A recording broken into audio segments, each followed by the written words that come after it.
Hello नमस्कार दोस्तों। Free digital study में आपका स्वागत है। आप पढ़ रहे हैं कक्षा 12वीं एनसीईआरटी गणित, जिसमें आप अध्याय 1 संबंध एवं फलन पर आधारित विविध उदाहरण देखते हैं। जो विविध प्रश्नावली के उदाहरण हैं इनकी बात कर रहे हैं हम। तो देखते हैं उदाहरण 45।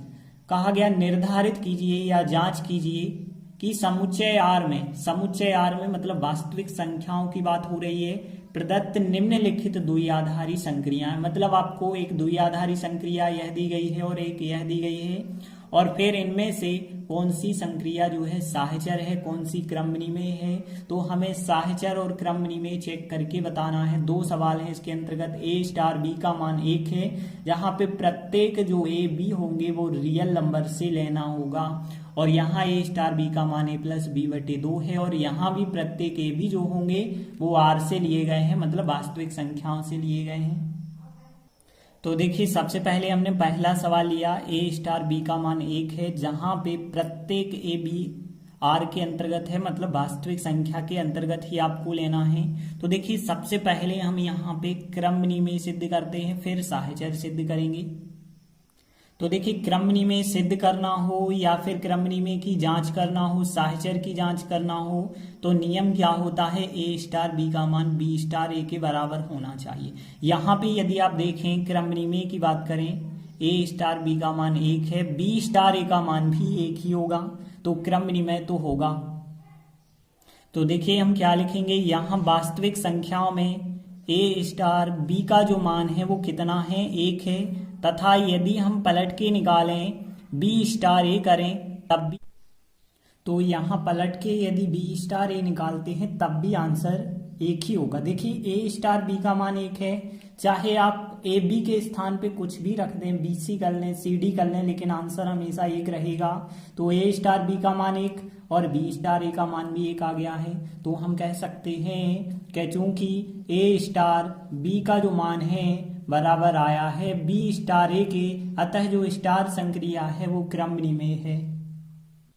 तो देखिए हमने लिखा था स्टार संक्रिया क्रमनिमेय है। अब हम साहचर्य की बात करते हैं। तो साहचर्य में हमें ए बी सी के रूप में 3 अवयव लेने होते हैं। तो यहाँ पे देखिए साहचर्य को यहाँ पे चेक करेंगे तो हम क्या लिखेंगे, यहाँ आर में मतलब वास्तविक संख्याओं में देखिए पहले आप इसका मान निकालेंगे, तो ए स्टार बी और स्टार सी, ए और बी में कोष्टक लगा के ध्यान देना, ए स्टार बी आप निकालोगे, ए स्टार बी का मान कितना है, 1 है, 1 रखा, फिर स्टार सी करेंगे तो 1 स्टार सी का मान क्या होगा। देखिए कोई भी 2 संख्याओं का स्टार आंसर कितना है, 1 है, तो कोई भी 2 संख्याओं का स्टार करेंगे चाहे वो 1 और सी हो या कुछ भी हो, तो उनका आंसर क्या रहेगा, केवल 1 रहेगा।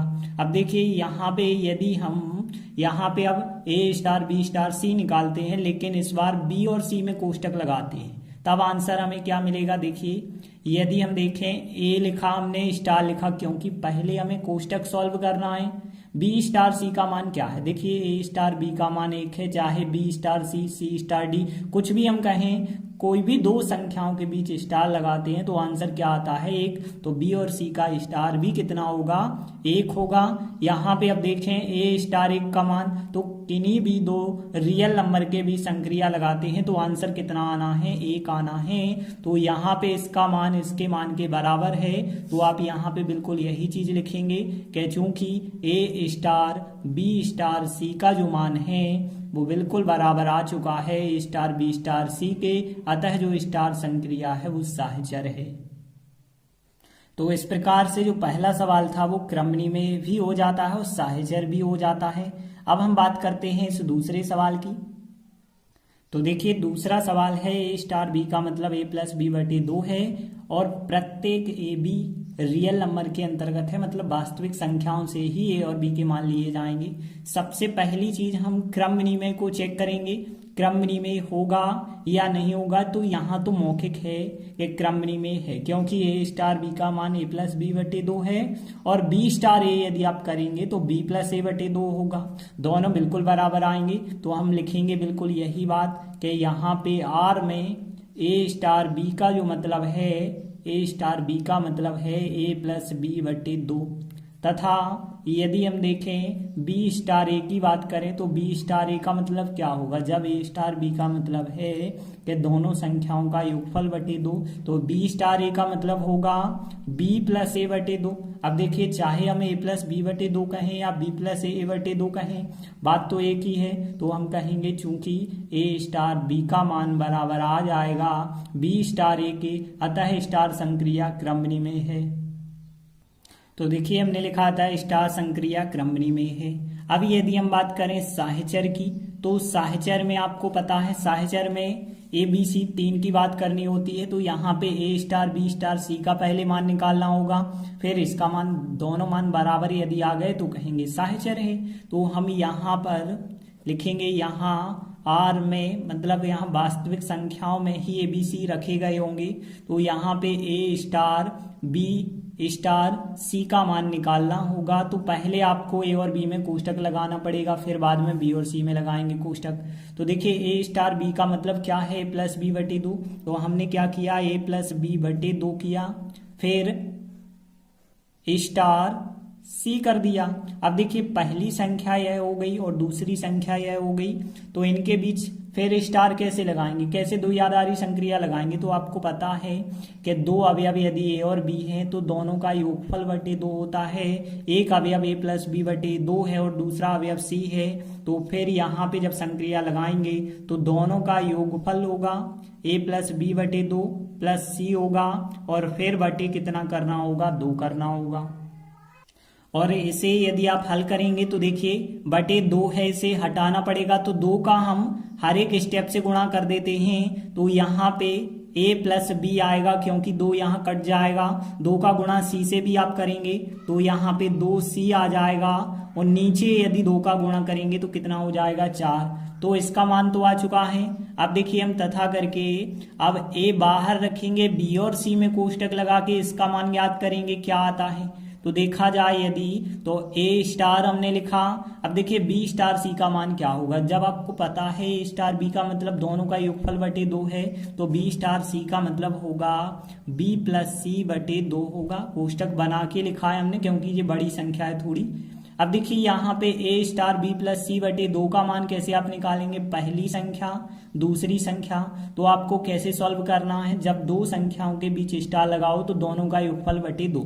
तो यहाँ पहली संख्या दूसरी संख्या, तो यहाँ पे आएगा ए प्लस बी प्लस सी बटे 2 आएगा और फिर बटे 2 आएगा, मतलब दोनों का इसका और इसका योगफल आएगा फिर बटे 2 आएगा। अब देखिए यहाँ पे बटे 2 है, 2 तो हटाना पड़ेगा। तो 2 का हम हर एक स्टेप के साथ गुणा करेंगे, तो 2 का ए के साथ भी गुणा होगा, 2a आएगा, और b प्लस सी बटे 2 के साथ 2 का गुणा करेंगे तो 2 कट जाएगा, केवल बचा होगा b प्लस सी। और नीचे यदि हम देखें तो 2 का जब आप गुणा करेंगे तो 2 गुणित 2 कितना हो जाएगा, 4। अब आप देख सकते हैं ऊपर आया था a plus B plus 2c बटे 4, यहाँ 2a प्लस बी प्लस सी बटे 4।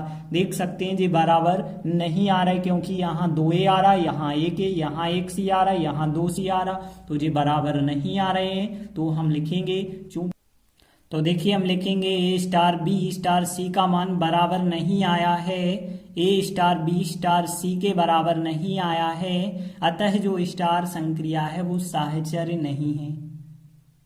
तो हमने लिखा था स्टार संक्रिया साहचर्य नहीं है। इस प्रकार जो दूसरा सवाल है उसमें स्टार संक्रिया क्रमणी में तो है लेकिन साहचर्य नहीं है। देखिए अगला उदाहरण है 46वां। समुच्चय ए दिया गया है 1 2 3 से स्वयं तक के सभी एकेकी फलों की संख्या ज्ञात करने के लिए कहा गया है। तो यहाँ पे देखिए एकेकी फलों की संख्या क्या होती है। देखिए आपने पढ़ा है आच्छादक फलों की संख्या, क्योंकि हमने जो है एक 10वां क्वेश्चन विविध प्रश्नावली का किया था, उसमें देखा था n अवयव थे तो फैक्टोरियल n हमने कर दिया था। तो जितना भी जो आंसर आया था फैक्टोरियल n को सॉल्व नहीं किया था, तो जितने अवयव होते हैं उतने फैक्टोरियल आप कर देते हैं तो आच्छादक फलन की संख्या आ जाती है, और जितने आच्छादक फलन होते हैं उतने ही एकेकी फलन होते हैं। तो यहाँ भी हम कहेंगे कि जब 3 अवयव हैं, एक समुच्चय जो 3 अवयव हैं यदि, तो फिर फैक्टोरियल 3 हो जाएगी एकेकी फलनों की संख्या। तो देखिए हमें यहाँ पे क्या लिखना होगा, एक समुच्चय दिया गया है तो सबसे पहले हम लिखेंगे कि दिया है हमें एक समुच्चय दिया गया है, तो दिया है a बराबर 1 2 3, एक समुच्चय दिया गया है, इसमें 3 अवयव हैं, हम यह लिखेंगे इसमें 3 अवयव, और 3 अवयव कौन कौन से हैं, 3 अवयव 1 2 3 हैं, इसलिए अवयवों की संख्या यहाँ पे कितनी हो गई, यहाँ पे अवयवों की संख्या जो हो गई वो n बराबर कितनी हो गई है, n बराबर यदि हम कहें तो 3 हो चुकी है।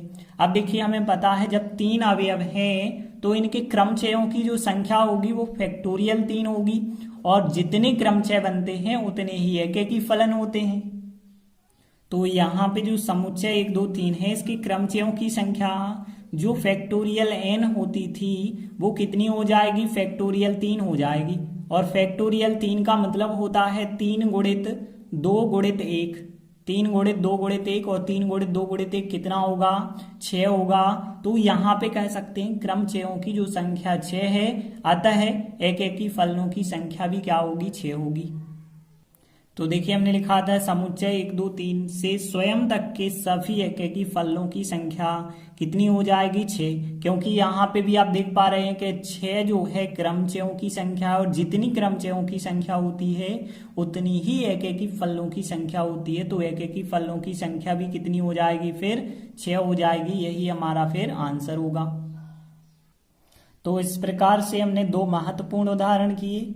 आगे की वीडियो में हम आगे के उदाहरण करेंगे, तब तक के लिए धन्यवाद।